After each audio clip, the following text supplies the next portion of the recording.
Sir नमस्ते।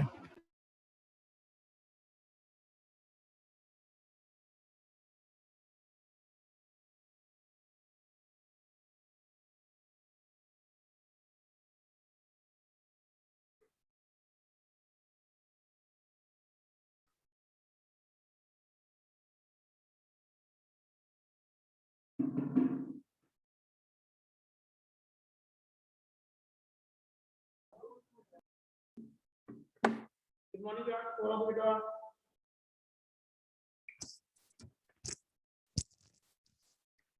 Good morning, good morning, good morning to all of you.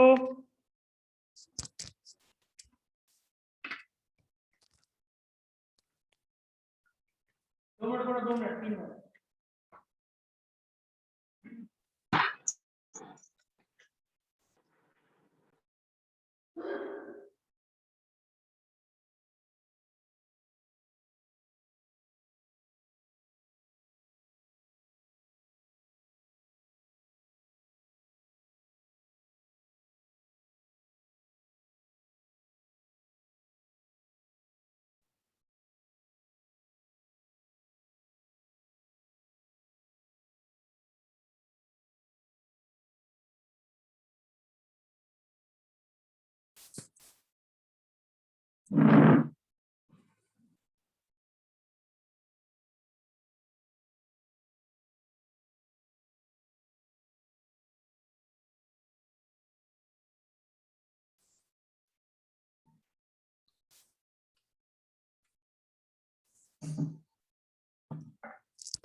Good morning to all of you बेटा।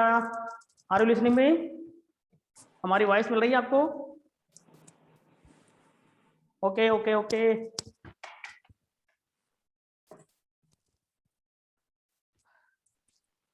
चलिए good morning बेटा। सारे लोग आ गए?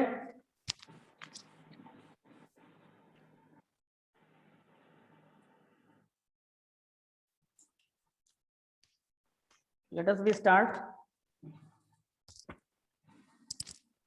हम लोग शुरू करेंगे बेटा। कल लास्ट पेज क्या पढ़ाया था बेटा आपको?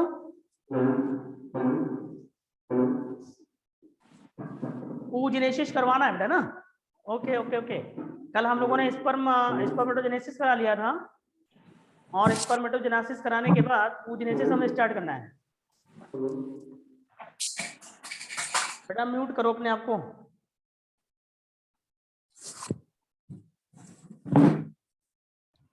सर स्ट्रक्चर स्पैम कराया था सर। Okay okay okay.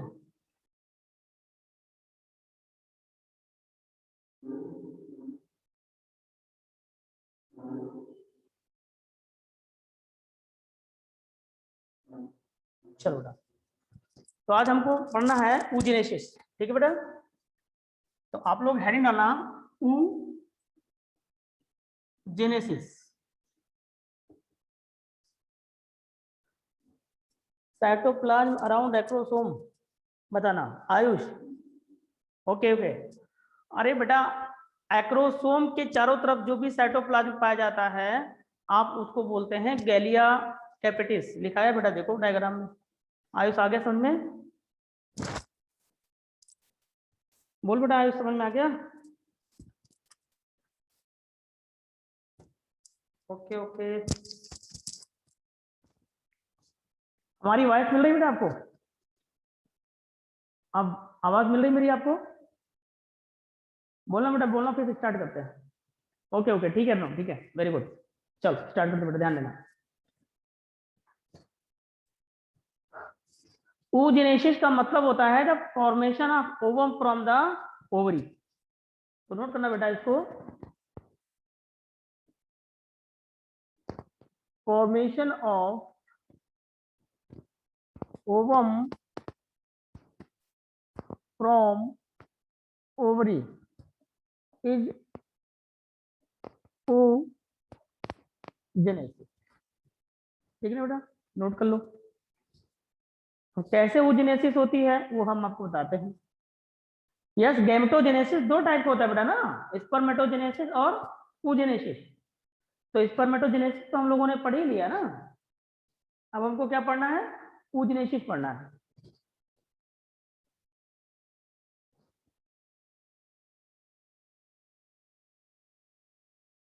जब कंप्लीट नहीं किया क्या अभी? अच्छा, वो बनाना है मुझे, ओके ओके, ठीक है ठीक है। अभी मत लिखना बेटा इसको, फिर लास्ट पेज ना मुझे भेज दिया करो बेटा। आप ना मुझे इस लेक्चर स्टार्ट होने के पहले लास्ट पेज फोटो खींच के भेज दिया करो कि कहाँ से स्टार्ट करना। अभी मत लिखना बेटा इसको। ओके ठीक है, समझ गया मैं आपकी बात।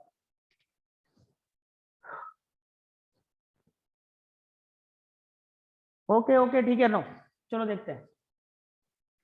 देखिए होता क्या है बेटा, ये आपको पता है कि स्पर्मेटोगोनियम, तो जर्म सेल या फिर क्या बोले बेटा, स्पर्मेटोगोनियम,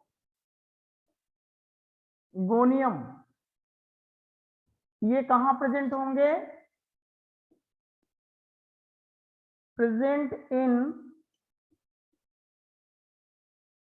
सेमिनिफेरस ट्यूब्यूल।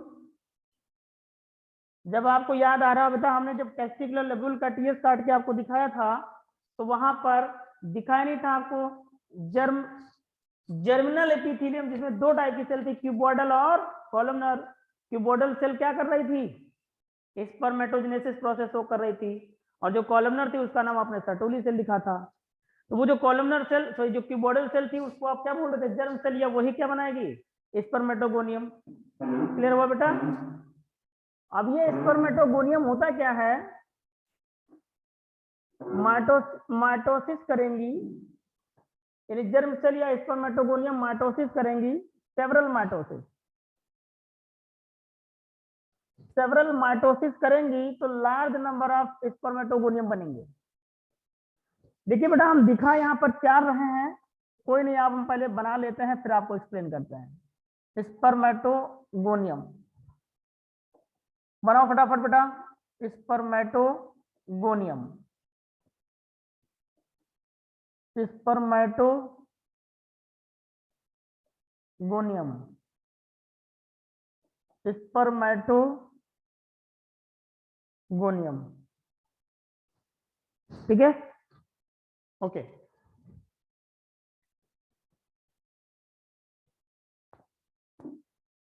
स्पर्मेटोगोनियम ए, स्पर्मेटोगोनियम बी। चैप्टर 17 वालों का बेटा ये भी रिपीट हो रहा होगा, इसके बाद हम लोग स्टार्ट करते हैं ना। बस 5 मिनट और वेट कर लीजिए आप लोग।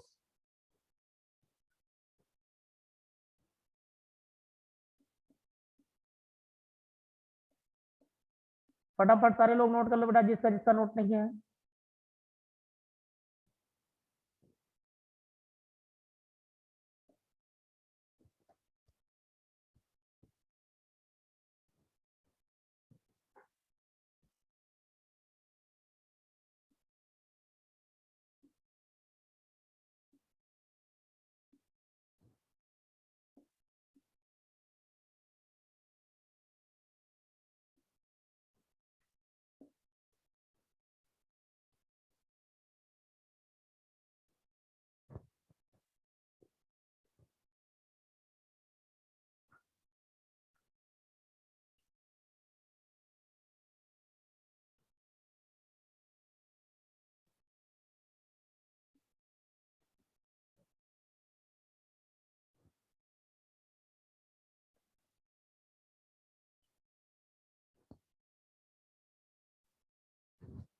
बनाओ बेटा फटाफट इसको सब लोग।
बना लो बेटा, इसको बनाओ फिर मैं एक्सप्लेन कर देता हूँ, ठीक है?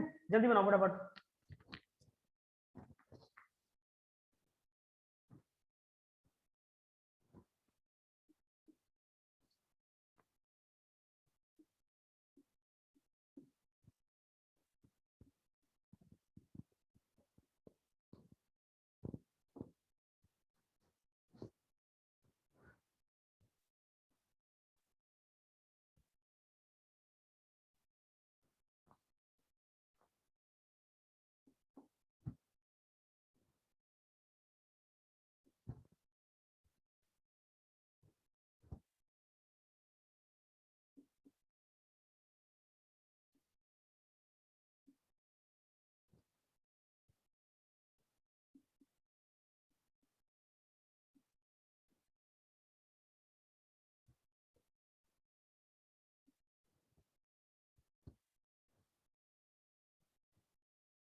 बनाओ बेटा फटाफट, जल्दी जल्दी बनाओ आप लोग।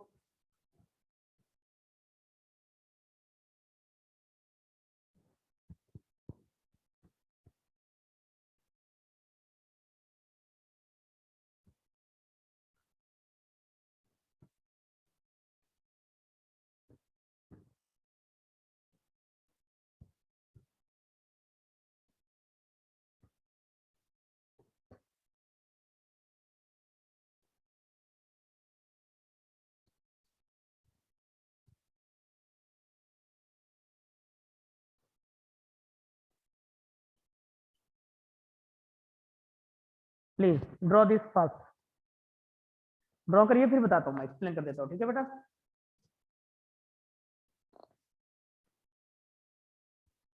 वीडियो ब्लर कर रहा है बेटा?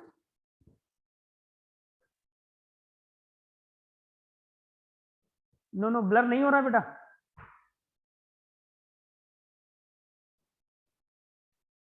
जिसका ब्लर नजर आ रहा है उसका वहीं से बेटा इशू होगा, कोई नेटवर्क, दूसरे बच्चों का अप्लाई आ रहा है, सही है सर? ब्लर है क्या नवदीप? मैंने तो अनम्यूट कर रखा है इधर से बेटा, अनम्यूट करो भाई। जितने लोग अपने आप को म्यूट अनम्यूट है वो अपने आप को म्यूट करें बेटा।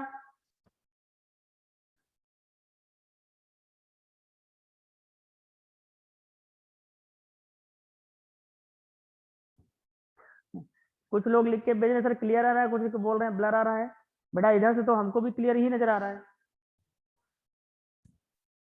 ठीक है? मैं बोल देता हूं फटाफट, आप लोग देखिए,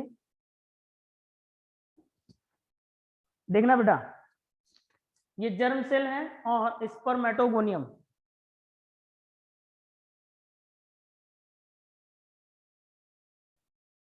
नवदीप ब्लर, अरे नवदीप बेटा आपके नेटवर्क इशू है आपके यहाँ, मैं बोल रहा हूँ, ठीक है बेटा? ध्यान सुनना बेटा, बहुत सारे बच्चों का आ रहा है कि नहीं सर क्लियर आ रहा है? एक बार सुनना बेटा, मैं बोल दे रहा हूँ, जर्म सेल या स्पर्मेटोगोनियम ये कहाँ प्रेजेंट है? इस पर सेमिनिफरस ट्यूब्यूल में।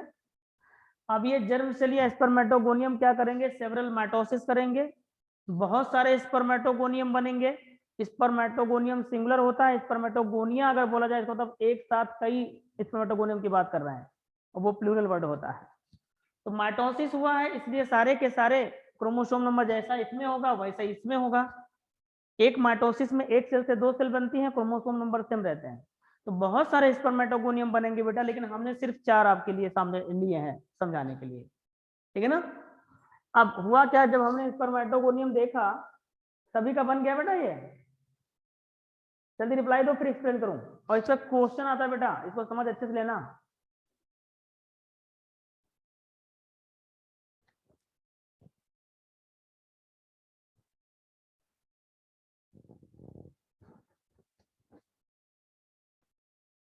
बनाओ बनाओ बेटा, बनाओ अंकित, फटाफट बनाओ।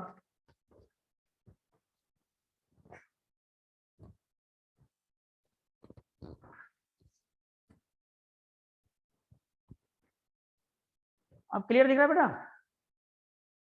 कुछ शार्प हुआ?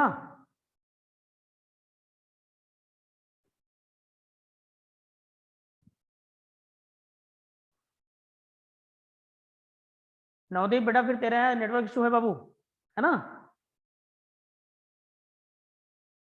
हो जाता है बेटा, जिसके यहाँ नेटवर्क इशू होता है ये प्रॉब्लम खड़ी होती है, ठीक है ना। All good, yes yes.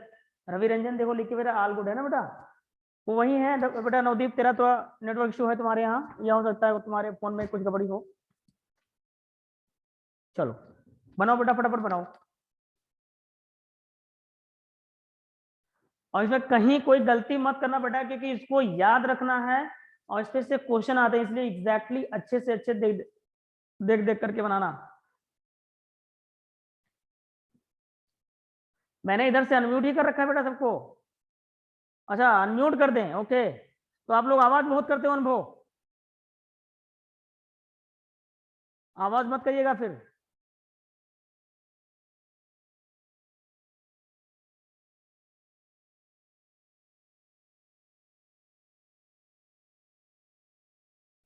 चलो जल्दी बनाओ। जब हम आपसे कुछ बोलेंगे तभी सिर्फ रिप्लाई देना, वरना आप बीच बीच में मत बोलना बेटा, फिर नेटवर्क इशू आ जाता है। चलो बुरा हो गया।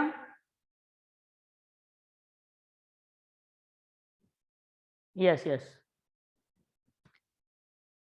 जल्दी बनाओ बेटा, जल्दी बनाओ फटाफट।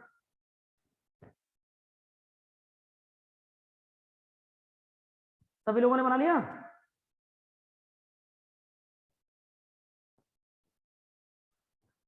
आप अपने टेस्ट के लिए बेटा मेल और फीमेल दोनों रेडी कर लीजिएगा, ठीक है ना। और उसमें reproduction reproduction in the organism में जितना हमने आपको पढ़ाया हुआ है वो भी पढ़ लीजिएगा बेटा आप लोग, ठीक है। इधर से आप लोग अनम्यूट हो गए हैं बेटा।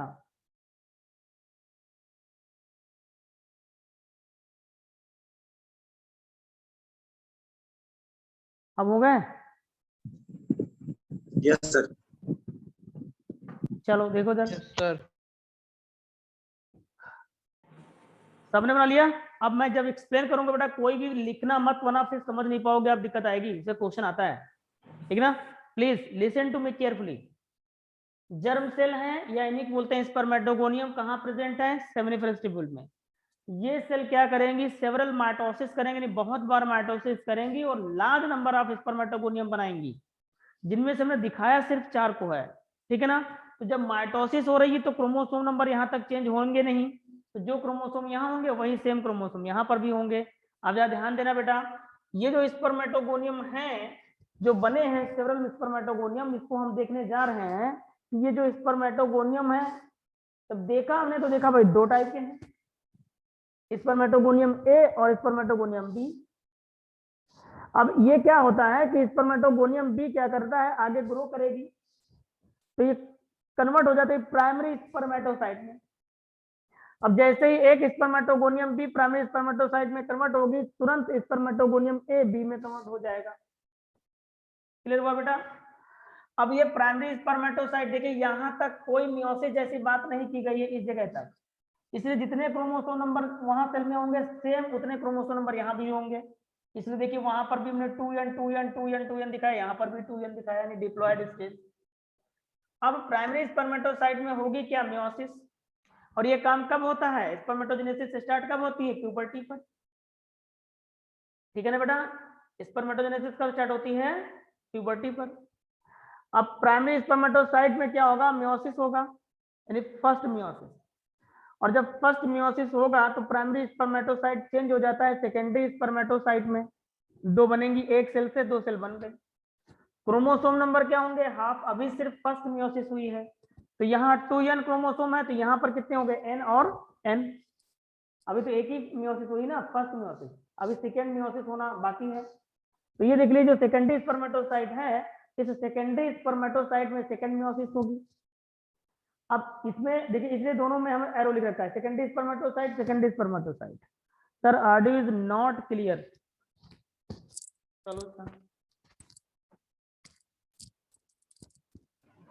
तो क्लियर है। अब आ रही बेटा, बहुत ध्यान से सुनने की कोशिश करना है ना बेटा, आप लोग बोलना नहीं बीच बीच में, है ना। देखना बेटा, जब प्राइमरी स्पर्मेटोसाइट हुई है, इसमें जब फर्स्ट मियोसिस हुआ तो प्राइमरी स्पर्मेटोसाइट चेंज हो गया सेकेंड स्पर्मेटोसाइट में, और फर्स्ट मियोसिस होने के बाद क्रोमोसोम नंबर हाफ हो जाते हैं, सेल डिवीजन में आपको पढ़ाया गया होगा। तो यहाँ 2n है, यहाँ n हो गए, अभी तो सिर्फ फर्स्ट मियोसिस हुआ। अब इस वाली सेल में सेकंड मियोसिस होगा। अब सेकेंडरी स्पर्मेटोसाइट में जब सेकंड मियोसिस होगा, जब ध्यान दीजिए, ये देखिए सेकंड मियोसिस हुआ इसमें भी और इसमें भी, इसीलिए देखिए हमने लिखा और यहाँ तक एरो लगा दिया, यानी दोनों में समझना आपको। अब सेकेंडरी स्पर्मेटोसाइट में जब सेकंड मियोसिस होगा तो बनेगा क्या, स्पर्मेटिड। अब देखिए, एक सेकेंडरी स्पर्मेटोसाइट से एक ए स्पर्मेटिड, एक ये स्पर्मेटिड। अब इस एक सेकेंडरी स्पर्मेटोसाइट से एक स्पर्मेटिड ये, एक स्पर्मेटिड ये। क्रोमोसोम नंबर यहाँ n है, यहाँ पर भी n है। इसका मतलब ये हुआ कि सेकेंड मियोसिस को आप माइटोसिस कह सकते हो, क्योंकि माइटोसिस में क्या होता है, एक सेल से दो सेल बनती है, क्रोमोसोम नंबर क्या रहता है, सेम। तो आप देखो, यहाँ पर एक सेल है और एक सेल से दो सेल बनी, यहाँ पर भी देखिए ये एक सेल है, इस एक सेल से ये दो सेल बनी।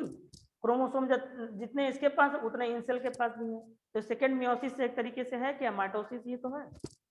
अब जरा ध्यान दीजिए, तो फर्स्ट मियोसिस सेकेंड मियोसिस दोनों को मिला के क्या हुआ, मियोसिस कंप्लीट हुई।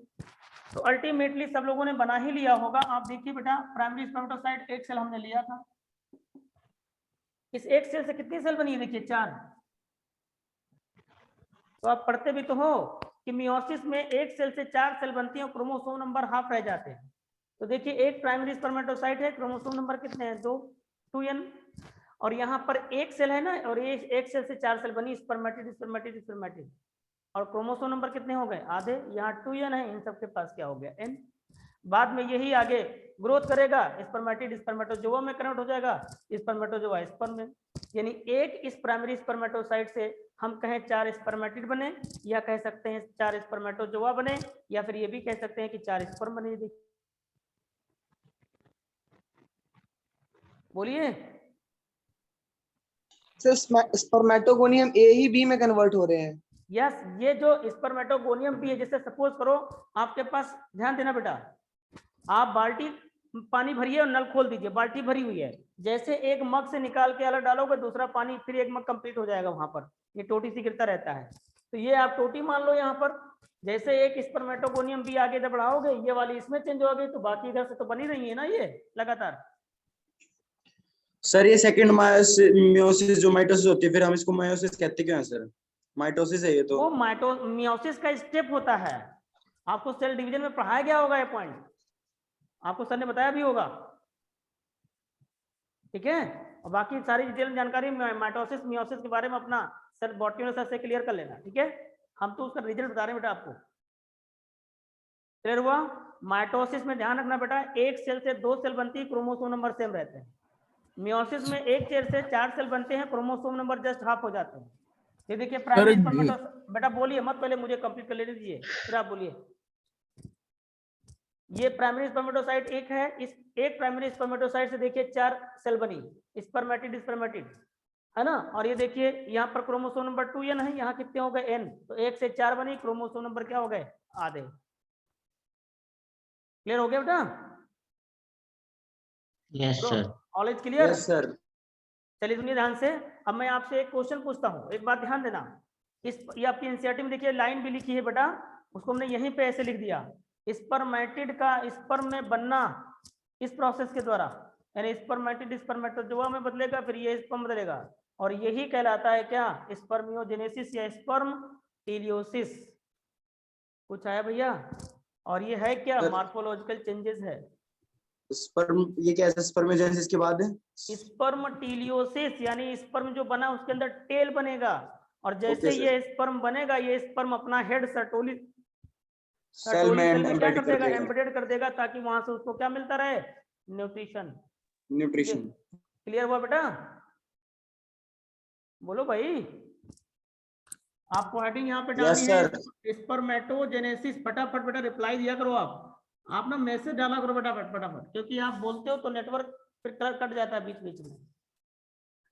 ठीक है, अब क्वेश्चन मैं एक पूछने जा रहा हूं आप सब लोगों से, फटाफट बताइएगा, ध्यान देना बेटा। अगर हम, प्लीज बोलिए मत, पहले मुझे सुनिए ध्यान से। आपसे सपोज करो 25 प्राइमरी स्पर्मेटोसाइट ले लिए गए।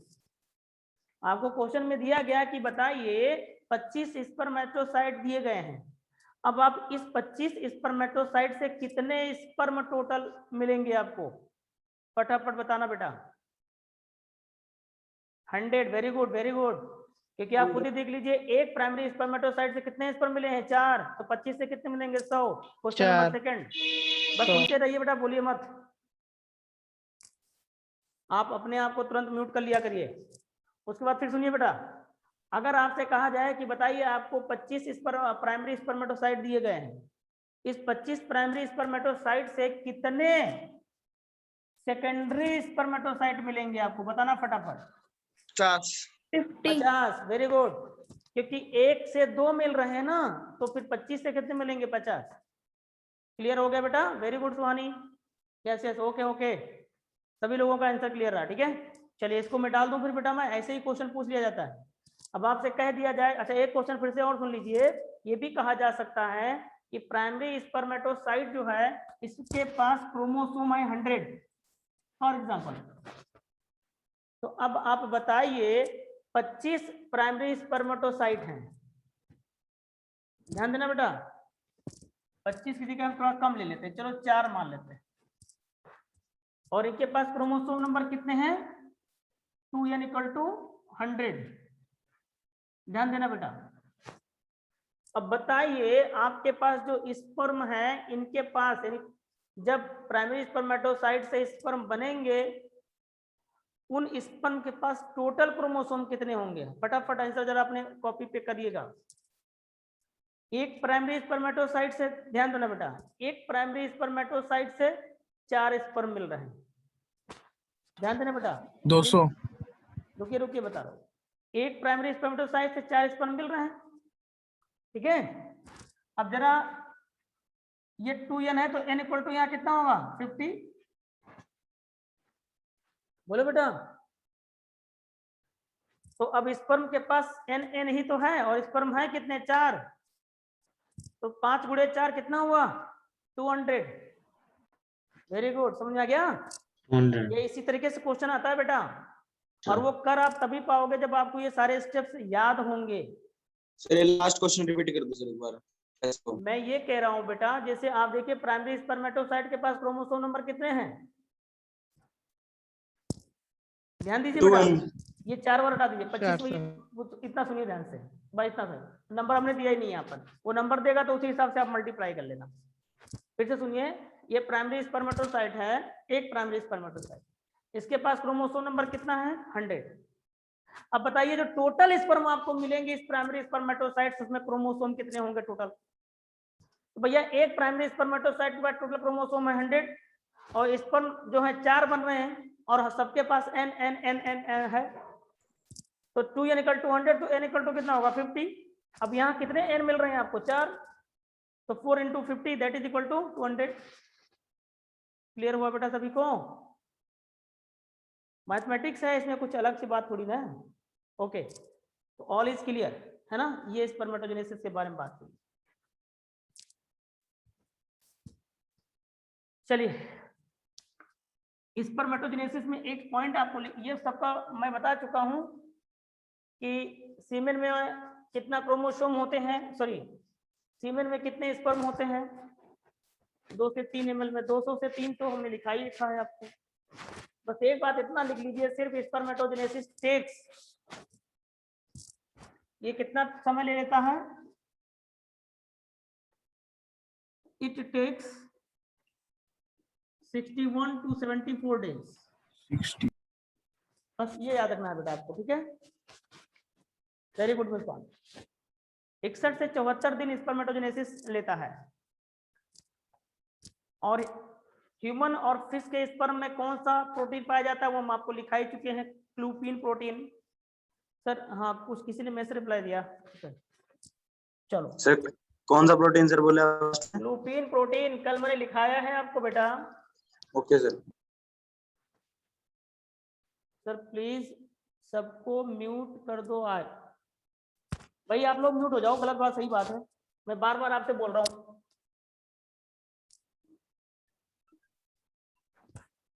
मैं ही म्यूट करने जा रहा हूँ आपको सबको। आप जिसको पूछना बेटा ना, वो आप लोग ना मुझे फटाफट मैसेज डालिएगा, क्योंकि दूसरे डिस्टर्ब हो रहे बेटा।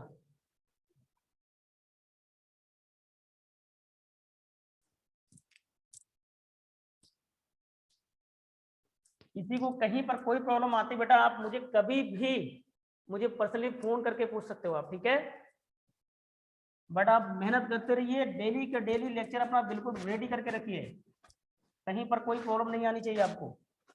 जो भी टेस्ट हो रहे हैं ताबड़तोड़ मेहनत करिए, उन टेस्ट में स्कोर करने की अच्छे से अच्छी कोशिश करिए। हमको 700 प्लस स्कोर चाहिए आपके टेस्ट में। इसके लिए अभी से आप लगे रहो, हर टेस्ट को आप नीट का टेस्ट मान के चलिए, तभी आप कर पाओगे, अदरवाइज करना बड़ा मुश्किल हो जाएगा बेटा, है ना। हाँ हाँ, डीपीपी बेटा, आप लोग डीपीपी नहीं कर रहे हैं, डीपीपी करिए जैसे हमने आपको बता रखा है, और करके सारे लोग ग्रुप में डालिए फटाफट।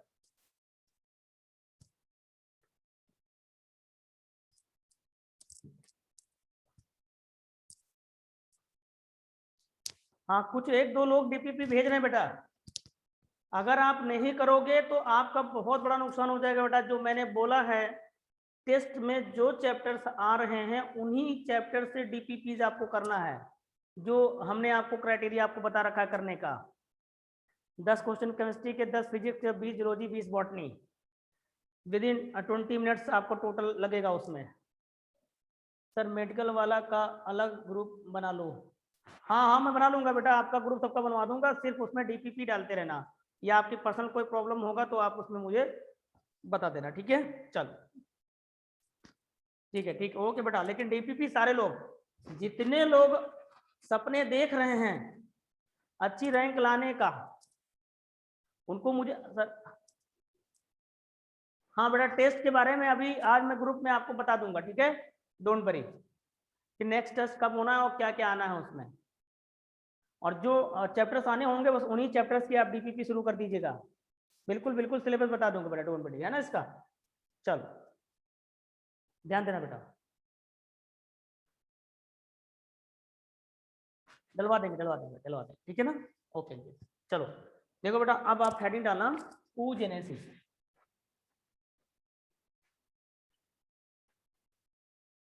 oogenesis, oogenesis का मतलब होता है बेटा फॉर्मेशन ऑफ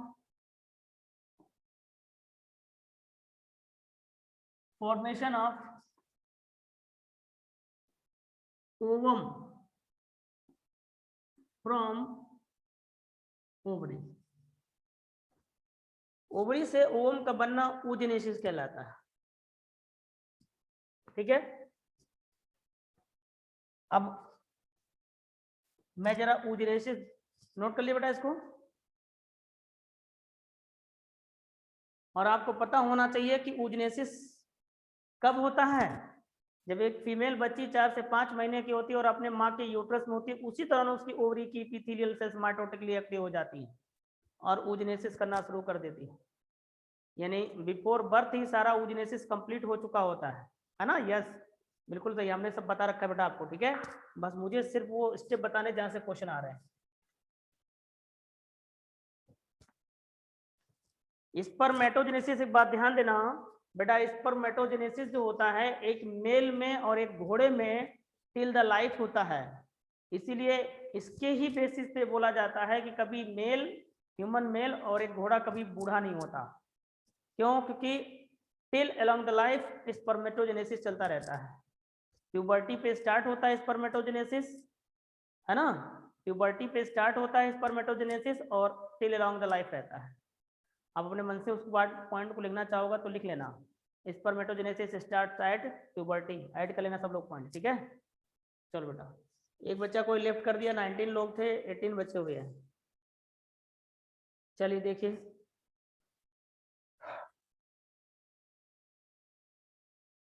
जर्म सेल कहाँ? Present in ovary. क्या करेगा बेटा? सेवरल माइटोसिस करेगा, और जब सेवरल माइटोसिस होगा तो लार्ज नंबर ऑफ ओगोनियम बनेंगे। आप देख ही चुके हैं, बहुत सारे ओगोनियम बने थे। बहुत सारे में क्या, एक ओवरी के अंदर कितने थे? 20 लाख। और प्यूबर्टी पे आ करके बच्चे कितने थे? सिर्फ 60 to 80,000 एक ओवरी में, है ना, ओगोनियम। फटाफट बनाओ बेटा हमारे साथ साथ।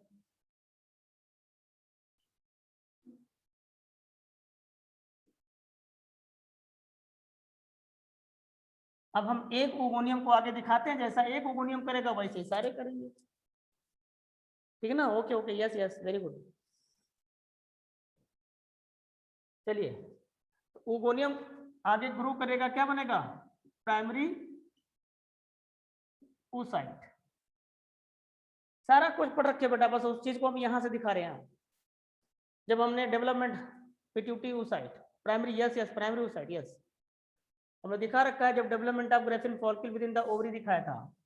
अब ये प्राइमरी oocyte क्या करेगा? इसमें होगा फर्स्ट मियोसिस, ध्यान देना बेटा। तो क्या बन जाएगा?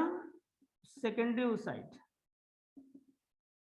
और सेकेंडरी oocyte के साथ साथ अगर आपको याद आ रहा हो तो हमने कहा था एक छोटी सी सेल बनेगी, वो हम आगे आपको बताएंगे, पोलर बॉडी। अब इस सेकेंडरी oocyte में सेकेंड मियोसिस होगी तो बनता है ऊटिड, और ये बनता है सेकेंड पोलर बॉडी।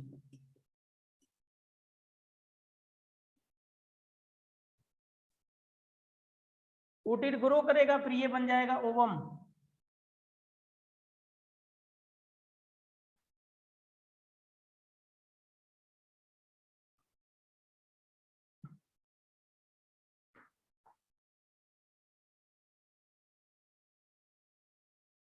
यहां लिख लो बेटा,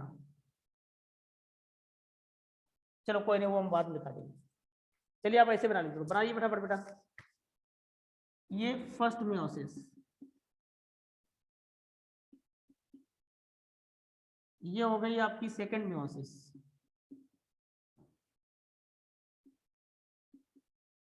और इन दोनों को मिला के बनता है क्या? मियोसिस कंप्लीट कहलाती है। बनाओ बेटा, फिर आगे बात करते हैं।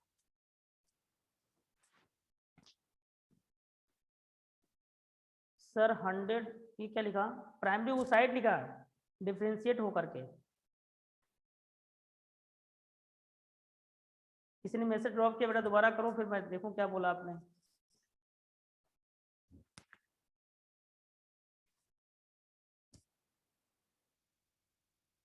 आप इसको नोट कर दो, फिर बेटा मैं एक्सप्लेन कर देता हूं आपको, ठीक है।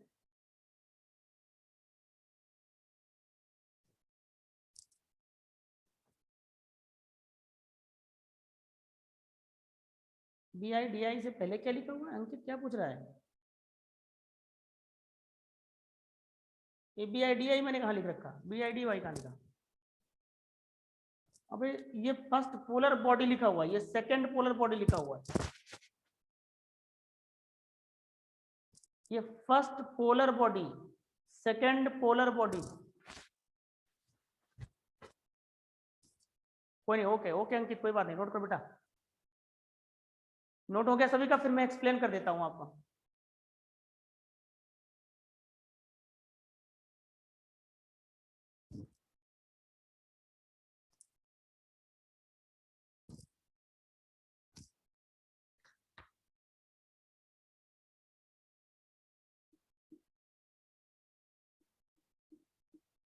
ये बात इधर नोट में अलग लिख लेना, ठीक है।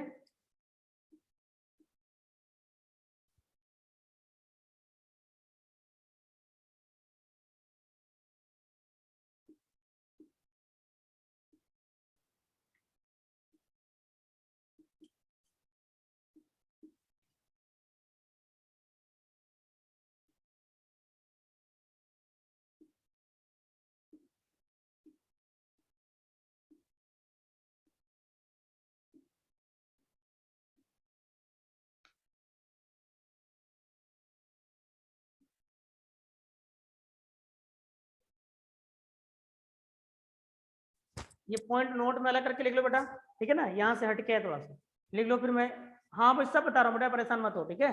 आप पहले ये पॉइंट लिख लो, फिर एक्सप्लेन कर देता हूँ इसको।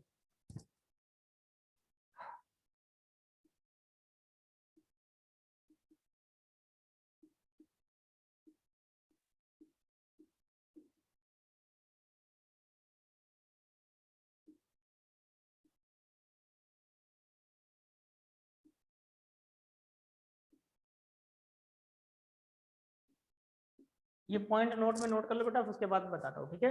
नोट नंबर 1 लिख लो और नोट नंबर 2 लिख लो। ये वाला तो नोट पॉइंट आप लिख ही चुके हो, ठीक है, फिर से लिखा दे रहा हूँ मैं आपको।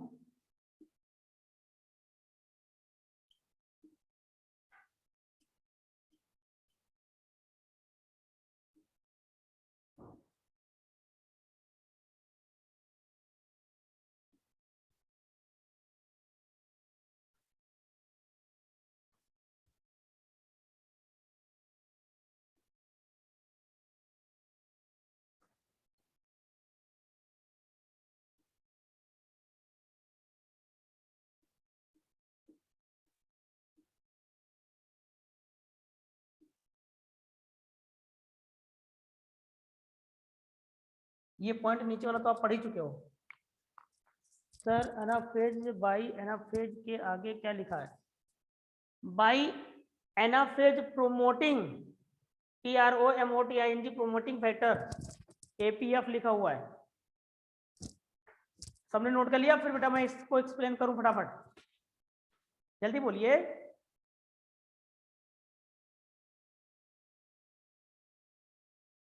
यस, चलो देखो बेटा, ध्यान समझ लेना। देखिए फर्स्ट मियोसिस अगर आपको याद आ रहा हो तो जितने भी प्राइमोर्डियल फॉलिकल या प्राइमरी फॉलिकल या ओवम थे फीमेल के अंदर, जब वो जन्म लेती है, जन्म लेने के पहले ही सारे के सारे ओगोनियम फर्स्ट मियोसिस शो करते हैं, बट वो अडजस्ट हो जाती है, रुक जाती प्रोफेज फर्स्ट स्टेज में। और अगर आपको याद हो तो जब हमने डेवलपमेंट ऑफ ग्रेफिन फॉलिकल बताया था एट प्यूबर्टी पर, तब फर्स्ट मियोसिस कंप्लीट होती है और प्राइमरी oocyte चेंज हो जाता है किसमें? सेकेंडरी oocyte में। तो उस दौरान फर्स्ट मियोसिस कंप्लीट होती है। तो ये पॉइंट आपको क्लियर ही है, जरा इसको देख लीजिए। ये जो सेकंड मियोसिस है बेटा, इन सेकेंडरी oocyte में ये सेकंड मियोसिस होती है, ठीक है ना, और हो करके एनाफेज में रुक जाती है, तो कंप्लीट नहीं हो पाती है। क्यों? क्योंकि कुछ फैक्टर्स होते हैं, उनको बोलते हैं एनाफेज प्रोमोटिंग फैक्टर, उसी पे रोके रहते हैं। और ये सेकंड मियोसिस कंप्लीट तब होती है जब फर्टिलाइजेशन होता है, यानी स्पर्म आ करके फ्यूज करता है ओवम से, तब सेकंड मियोसिस कंप्लीट हो जाती है। और ये जो सेकेंडरी oocyte है ये कन्वर्ट हो जाए, सेकंड मियोसिस कंप्लीट हो जाएगा, तो ये oocyte में कन्वर्ट हो जाएगा, oocyte फिर बाद में ओवम में, है ना। तो जब ये फर्टिलाइजेशन पढ़ा रहा हूँ तो ये पॉइंट फिर से आपको बढ़िया से क्लियर हो जाएगा, क्लियर, रिपीट हो जाएगा पॉइंट। आ गया बेटा समझ में आपको? यस, चलिए इसको जरा समझिए ध्यान से। देखिए oogenesis में होता क्या है कि जर्मिनल सेल जो होती हैं जर्मिनल एपिथेलियम की, वो सेवरल माइटोसिस करेंगी, लार्ज नंबर ऑफ ओगोनियम बनती हैं। अब एक ओगोनियम के द्वारा हम काम देख लेते हैं, है ना। अब ये सारे ओगोनियम क्या करेंगे? इनके पास क्या है? Primary oocyte। प्राइमरी oocyte में फर्स्ट मियोसिस होगी, और ये फर्स्ट मियोसिस जैसे ही होगी तो प्राइमरी oocyte कन्वर्ट हो जाता है सेकेंडरी oocyte में और फर्स्ट पोलर बॉडी में। जब प्राइमरी oocyte में फर्स्ट मियोसिस होगी तो सेंट्रियोल चला आता है सेकेंडरी oocyte के पास, इसके पास सेंट्रियोल रहता नहीं, इसलिए फर्स्ट पोलर बॉडी डिवाइड नहीं करती है, ठीक है ना। तो ये डिवाइड ही नहीं करेगी, और जब ये डिवाइड नहीं करेगी तो ये एज इट इज पड़ी रह जाती है, ठीक है बेटा। अब ध्यान देना, जो सेकेंडरी oocyte है, अब इसमें सेकेंड मियोसिस होगा, तो जब इसमें सेकेंड मियोसिस होगा तो बनेगा एक oocyte और दूसरा सेकेंड पोलर बॉडी। अब इसका जो सेंट्रियोल है वो चला जाता है इसके पास, ध्यान देना बेटा, यहाँ जब सेकेंडरी ओसाइट सेकंड मियोसिस करेगा, सॉरी जो सेकेंडरी ओसाइट इसमें जब सेकंड मियोसिस होगा तो इसका सेंट्रियोल चला जाता है इसके पास आता नहीं। क्लियर हुआ? इसीलिए अगर आपको याद आ रहा हो, कल हमने जब स्ट्रक्चर ऑफ स्पर्म बनाया था तो वहां पर वो प्रॉक्सिमल सेंट्रियोल बताया था। तो जब स्पर्म आकर के इससे ओटिड या ओवम से फ्यूज करेगा तब जायगोट बन जाएगा, और जायगोट जब बनेगा तो उसमें मियोसिस के लिए रिस्पॉन्सिबल कौन है? सेंट्रियोल ऑफ स्पर्म, क्योंकि इसके पास का तो इसके पास चला जाता है। क्लियर बेटा? ध्यान सुनते जाइए, क्रोमोसोम में लिखा दे रहा हूं, ठीक है ना? तो ध्यान दीजिए, यहां पर 2n स्टेज है, यहां पर भी 2n स्टेज, यहां पर भी 2n, यहां पर भी 2n और यहां पर भी 2n स्टेज। अगर हम ना लिखाएं तब भी अभी आप समझ सकते हो कि कहां पर क्रोमोसोम क्या होंगे। अब ये फर्स्ट मियोसिस हुआ तो क्रोमोसोम नंबर इसके पास कितने हैं? n। तो यहाँ फर्स्ट मियोसिस हुआ तो क्रोमोसोम सॉरी 2n, ये 2n है, तो यहाँ पर 2n स्टेज है, फर्स्ट मियोसिस होगी तो क्रोमोसोम हाफ हो जाएंगे। यहाँ पर कितना बचेगा बेटा? n, और यहाँ पर भी कितना होगा? n। अब बताओ यहाँ पर भी कितना होगा? n, और यहाँ पर भी कितना होगा? n। तो फर्स्ट, हाँ यस यस वेरी सही बेटा, ये फर्स्ट मियोसिस है, सॉरी प्राइमरी ओसाइट है, इसमें फर्स्ट मियोसिस होगी तो एक सेल से दो सेल बनेंगी, क्रोमोसोम नंबर जस्ट हाफ हो जाएंगे फर्स्ट मियोसिस में। तो ये एक से यहाँ 2n स्टेज है तो यहाँ पर कितनी nn स्टेज आ जाएंगी। अब ध्यान देना, जब सेकंड मियोसिस, अब ये फर्स्ट मियोसिस हुई तो एक सेल से दो सेल बन गई, अभी फर्स्ट मियोसिस ही तो हुई है ना, अब सेकंड मियोसिस होगी। अब सेकंड मियोसिस में होता क्या है? सेकेंडरी ओसाइट ही खाली डिवाइड करता है, ये फर्स्ट पोलर बॉडी डिवाइड ही नहीं करता।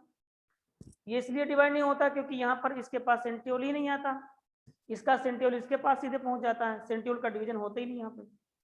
अब ये जो सेकेंडरी ओसाइट है, अब सेकेंडरी ओसाइट में सेकंड मियोसिस होगा, और जब सेकंड मियोसिस होगा तो इसका सेंट्रियोल इसके पास चला जाएगा, ठीक है ना? तो सेकेंडरी ओसाइट में सेकंड मियोसिस जब होगा तो एक सेल, ये एक सेल है ना, एक सेल से दो सेल मिल गई, क्रोमोसोम नंबर वैसे ही रहेंगे, क्योंकि सेकेंड मियोसिस को तो आप बोलते हो माइटोसिस होता है, एक सेल से दो सेल बनती है, क्रोमोसोम नंबर हाफ मतलब सेम रहेंगे। आ गया बेटा समझ में सबको? क्लियर सभी को? बोलो, किसी कोई प्रॉब्लम प्लीज फटाफट बताइए बेटा। समझ है? Any problem? ओके ओके ठीक है, चलो जी। तो अब हम आपसे क्वेश्चन पूछने जा रहे हैं Ayush.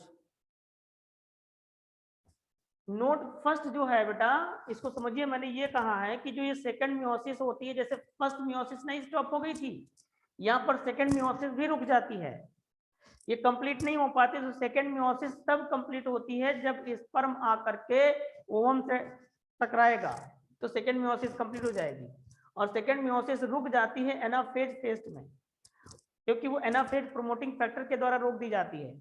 Anaphase promoting factor anaphase को ही बनाए रखेगा, और जब ओवम से स्पर्म फर्टिलाइजेशन के लिए आ जाएगा तो ये फेज खत्म हो जाएगी। क्लियर? तब सेकंड मियोसिस कंप्लीट हो पाती है और ये सेकेंडरी ओसाइट बन जाता है क्या? ओटिड, ओटी से फिर ओवम। आगे बेटा आयु समझ में? बोलो भाई। यानी सेकेंड मियोसिस हो तभी पाएगी जब ओवम क्या करेगा? फर्टिलाइज। अगर ओवम का फर्टिलाइजेशन नहीं हुआ तो सेकेंड मियोसिस की हम बात नहीं करेंगे, यानी ओवम बनता ही नहीं, सेकेंडरी ओसाइट ही रह जाता है। क्लियर सभी को? आप जरा ध्यान दीजिए। Yes very good. तो देखो बेटा ध्यान सुनना, हमने आपसे कहा कि भाई हमने क्या किया, 25 प्राइमरी ओसाइट ले लिया। अब जब 25 प्राइमरी ओसाइट हमने लिया तो बताइए कितने सेकेंडरी ओसाइट बनेंगे इस 25 से, और कितनी पोलर बॉडी बनेंगी?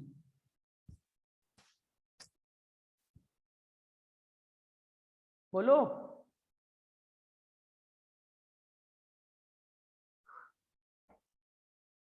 यस ध्यान देना बेटा, प्राइमरी ओसाइट, एक प्राइमरी ओसाइट से जरा ध्यान देना, एक प्राइमरी ओसाइट से सेकेंडरी ओसाइट कितना बना है? एक ही, लेकिन पोलर बॉडी देखिए कितनी है?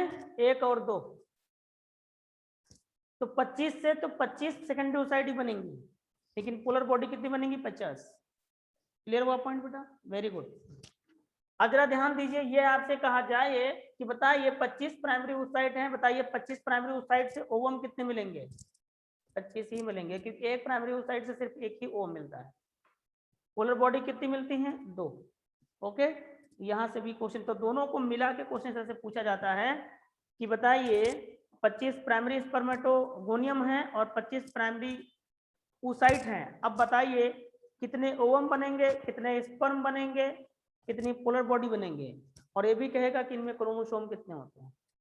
जैसे हमने कहा कि भाई प्राइमरी oocyte के अंदर क्रोमोसोम में 50, तो बताइए ओवम में कितने होंगे? 25। और दो यानी टोटल पोलर बॉडीज में कितने क्रोमोसोम होंगे? तो उतने ही रहेंगे 50, क्योंकि पोलर बॉडी कितनी बेटा? 2। तो यहाँ पर भी n, यहाँ पर भी n, यानी 25 तो 50 ही तो होंगे। समझ में आया बेटा? बस अगर ये चीज समझ में आ गई तो इसका क्वेश्चन आप निकाल लोगे, आप करोगे क्वेश्चन मिलेगा बेटा। ओके बेटा, ठीक है, वेरी गुड। चलिए तो भैया ये हो गया आपका oogenesis। अब हम पढ़ेंगे स्ट्रक्चर ऑफ ओवम, तो फटाफट जरा बनवा देते हैं आपको।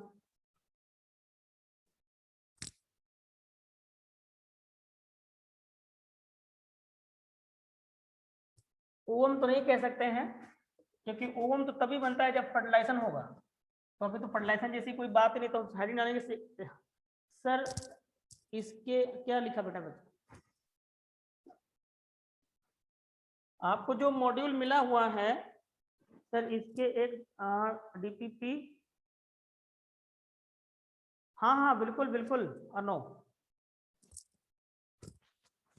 बनवा देंगे बेटा, ठीक है ना? ये structure of secondary oocyte,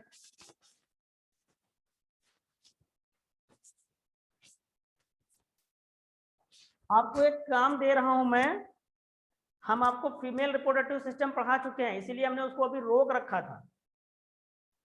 female reproductive system घर पे जाइए, आपके एनसीईआरटी में एक वो बना हुआ है ग्राफ, मेंस्ट्रुअल साइकिल के ऊपर बना हुआ है। उस ग्राफ को, मेंस्ट्रुअल साइकिल को पढ़ करके, डेवलपमेंट ऑफ ग्रेविसन फॉलिकल जो हमने पढ़ाया है ओवरी के अंदर, उसी के बेसिस पे दिया गया है वो।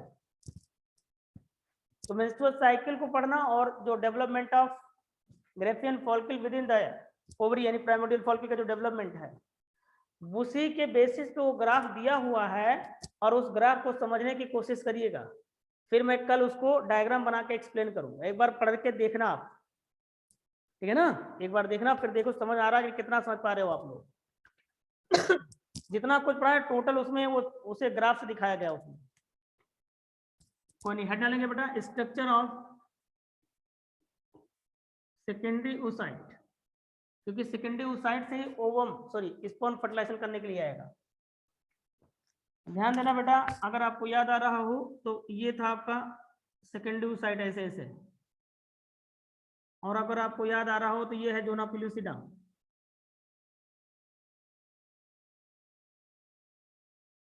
क्यों भाई, याद आ रहा तुम लोगों को? मैं थोड़ा डायग्राम बड़ा बनाता हूँ, ठीक है, फिर आप समझ पाओगे।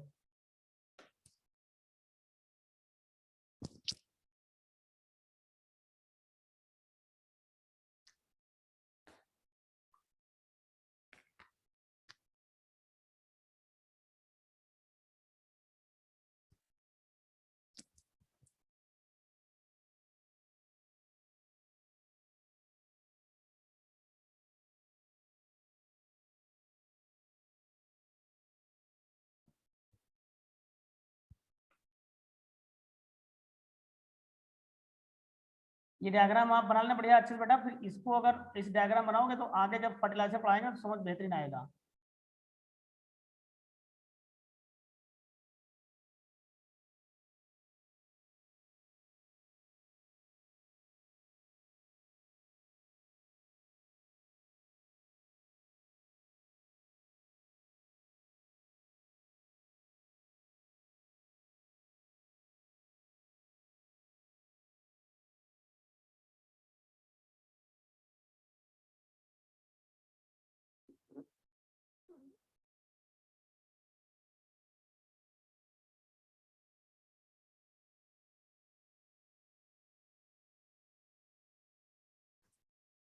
ध्यान देना बेटा, ये है सेकेंडरी oocyte, ये है जोना पेलुसिडा, जोना पेलुसिडा, ठीक है। और ये क्या है, सेकेंडरी oocyte अंदर दिखाया मैंने।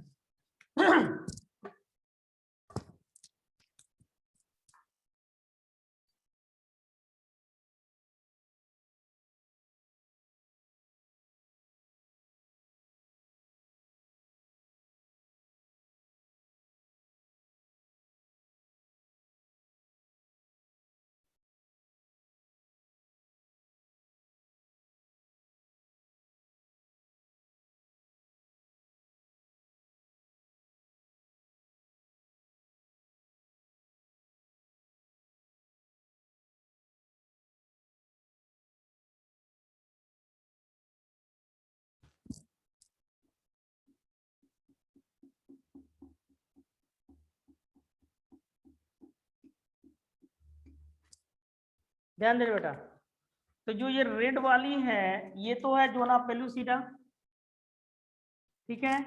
ये कौन सी लेयर है, कोरोना रेडियाटा। अगर आपको याद आ रहा हो तो हमने जब ओवल्यूशन कराया था तो उस दौरान आपको दिखाया था कि क्या चीज निकल के बाहर आती है, यही स्ट्रक्चर तो निकल के गया था कि बेटा। और सुनिए बेटा, ये है सेकेंडरी oocyte, लेकिन सेकेंडरी oocyte के ऊपर एक, बिल्कुल याद आ रहा है, बिल्कुल सही रवि, वेरी गुड। ये सेकेंडरी, चूंकि वहां पर छोटा डायग्राम था, वहां पर एक चीज हमने आपको नहीं उस समय दिखाई थी, अब आप देख लीजिए, इसलिए डायग्राम ही बनवा रहा हूं ताकि आपको बेहतरीन तरीके से समझ में आ जाए। ये जो गैप हम दिखा रहे हैं, हालांकि इतना गैप ये होता नहीं है, ध्यान रखना बेटा, वो तो हम समझाने के लिए आपको दिखा रहे हैं।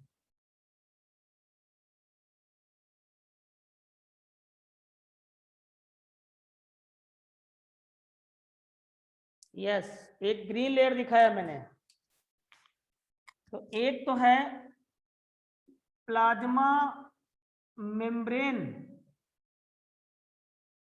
Plasma membrane of secondary oocyte, और जो बाहर वाली ग्रीन लेयर दिखाया है ये है विटेलाइन मेम्ब्रेन, विटेलाइन मेम्ब्रेन।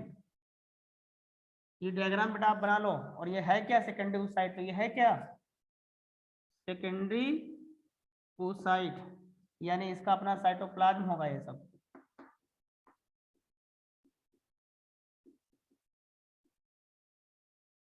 और ये क्या है, न्यूक्लियस।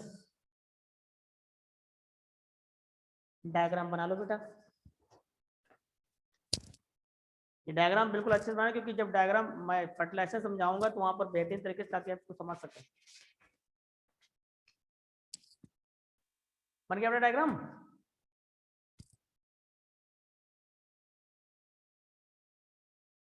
बना लो आराम से बना लो बेटा, कोई बात नहीं है ना। पार्टिसिपेंट में कितने लोग हैं, 20 लोग। कौन कौन है देखता हूँ जरा।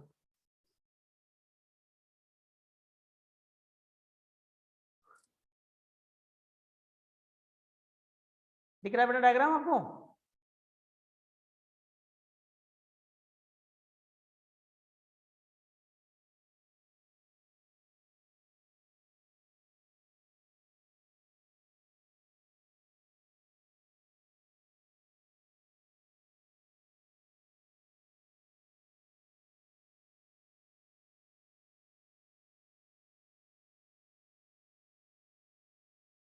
महक आ रहा है बेटा समझ में अच्छे से?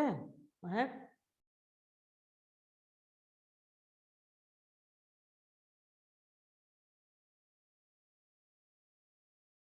ओके, सारे लोग मौजूद है ना, ठीक है बेटा।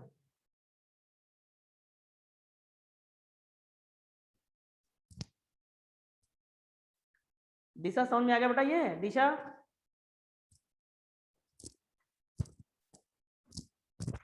ये समझ में आ रहा है?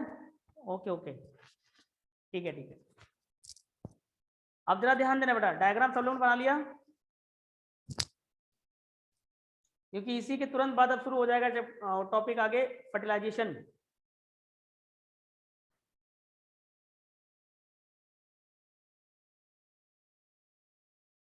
चलो देखो बेटा, देखिए ये है कोरोना रेडियाटा, ये है जोना पेलुसिडा, और ये देखिए स्पेस थोड़ा दिख रहा है। अब होता क्या है कि जब फर्टिलाइजेशन होगा तो फर्टिलाइजेशन करने के दौरान जब आएगा, देखिए ये फॉलिकुलर सेल्स हैं, ये जो सेल्स हैं ये कौन सी हैं, ये फॉलिकुलर सेल्स है। आप लेना चाहो लिख सकते हो नाम, ये है फॉलिकुलर सेल्स, फॉलिकुलर। ये फॉलिकुलर सेल्स जो होती हैं ये एक दूसरे से जो जुड़ी हुई है ना, ये यहाँ पर ये हायालुरोनिक एसिड से जुड़ी हुई है बेटा। और हायालुरोनिक एसिड क्या करता है, इनको आके ऐसे डाइजेस्ट करेगा यहाँ पर ऐसे। ये जब डाइजेस्ट करेगा तो सेल सारी क्या हो जाएंगी, फ्री हो जाएंगी, तो ये हट जाएंगी, सब बिखर जाएंगी जब फर्टिलाइजेशन होगा। अगर आपको याद आ रहा हो तो स्पर्म का स्ट्रक्चर जब हमने बताया था तो देखिए वहां पर लिखाया था स्पर्म रिलीजेस एक्रोलाइसिन या स्पर्म लाइसिन। और स्पर्म लाइसिन में कौन कौन से एंजाइम थे, हायालुरोनिडेज, न्यूरामानिडेज, है ना, जोना परफोरेटिंग फैक्टर। तो होगा क्या कि पहले हायालुरोनिडेज आएगा, इस एंजाइम क्या करेगा, ये जो हायालुरोनिडेज की हेल्प से ये फॉलिकुलर से अटैच हैं, उनको डाइजेस्ट करेगा, यानी जिसकी वजह से ये पहली लेयर हट जाएगी। ये देखिए ये लेयर खत्म हो जाएगी पूरी चारों तरफ से ऐसे, ये वाली लेयर फिनिश। बचेगी क्या, जोना पेलुसिडा। और जोना पेलुसिडा को कौन, जोना लाइसिन एंजाइम, यानी इसको ऐसे ऐसे परफोरेट कर देगा, जिसकी वजह से स्पर्म क्या करेगा, इसे एंटर कर जाएगा। और जब ये ऐसे स्पर्म इंटर करेगा यहाँ पर तो वो किससे टच करेगा, इस विटलाइन मेम्ब्रेन से। और विटलाइन मेम्ब्रेन के टच में कौन है, प्लाज्मा मेम्ब्रेन, यानी उससे टच करेगा। अब जैसे ही प्लाज्मा मेम्ब्रेन से स्पर्म टच करेगा तो ये विटलाइन मेम्ब्रेन क्या करेगी, पीछे की तरफ शिफ्ट हो जाएगी। और जब पीछे की तरफ शिफ्ट हो जाएगी तो इस प्लाज्मा मेम्ब्रेन और विटलाइन मेम्ब्रेन के बीच ये, यानी ये जो ग्रीन वाली लेयर है ये शिफ्ट होकर पीछे आ जाएगी, ये ऐसे आ जाएगी यहाँ पर। तो ये देखिए गैप क्रिएट हो जाएगा, इसी को बोलते हैं पेरीविटलाइन स्पेस। ये पॉइंट आगे पढ़ाएंगे जब फर्टिलाइजेशन बताएंगे। और जैसे ये विटलाइन मेम्ब्रेन इस परफोरेटेड जोना पेलुसिडा के कांटेक्ट में आएगी तो प्लाज्मा मेम्ब्रेन से कुछ चीजें रिलीज होती हैं, यानी कुछ केमिकल, वो आगे बताएंगे, ठीक है ना। तो यही बाद में कन्वर्ट हो जाएगी फर्टिलाइजेशन मेम्ब्रेन में, ठीक है ना, फर्टिलाइजेशन मेम्ब्रेन। और ये हार्ड और टफ हो जाती है, इसका मतलब एक स्पर्म इंटर कर गया, लौट के दोबारा स्पर्म कोई इंटर कर नहीं पाता। और यही फर्टिलाइजेशन मेम्ब्रेन बनती किसकी वजह से, न्यूरॉन अमानिडेज की वजह से। वो आगे पॉइंट सारे स्टेप बाय स्टेप बताएंगे, ठीक है। तो रफली डायग्राम सब चूंकि मैं डाल रहा था इसलिए बता दिया, समझ आ गया बेटा सबको। यहाँ अभी जो मैंने पॉइंट बोले उसको आपको समझना, ज्यादा दिमाग नहीं लगानी है। तो रफली चूंकि डायग्राम था इसलिए मैंने समझा दिया, ये सारे पॉइंट मैं अभी बोलूंगा फर्टिलाइजेशन के दौरान। पॉइंट आ गया बेटा क्लियर समझ में, ये डायग्राम हम सबको आगे आ जाए बस, आगे बढ़े। यस ओके बेटा, देखिए चलिए तो अभी अपने पास कितना टाइम बचा हुआ है, अरे यार एग्जैक्ट टाइम हो गया, चलो कोई नहीं बेटा। तो इसके बाद हम पढ़ेंगे हम लोग नेक्स्ट लेक्चर पे, ठीक है। और अपना ग्रुप वगैरह आप देखते रहिएगा, टाइमिंग उसी पे आपको मिलता रहेगा। अब हम दोनों लोग मिलके साथ में चलेंगे, यानी सेक्टर 17 प्लस ग्रुप, सभी लोग बराबर चल रहे हैं, ठीक है ना, कहीं पर किसी को कोई बट नहीं है। चलिए ये जो बेटा ये सेल जो ये फॉलिकुलर सेल ही तो हैं, अभी तक कई बार बता चुका हूँ। नवदीप पता नहीं कहाँ खोए रहते हो तुम लोग यार।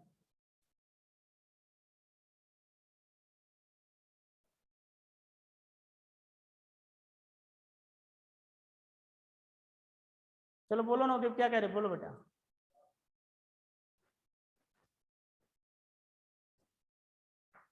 चलिए आपकी दूसरी, अब आप किसी कोई प्रॉब्लम होगा ना बेटा मुझे पर्सनली फोन करके पूछ लीजिए या मुझे व्हाट्सएप कर दीजिए, ठीक है।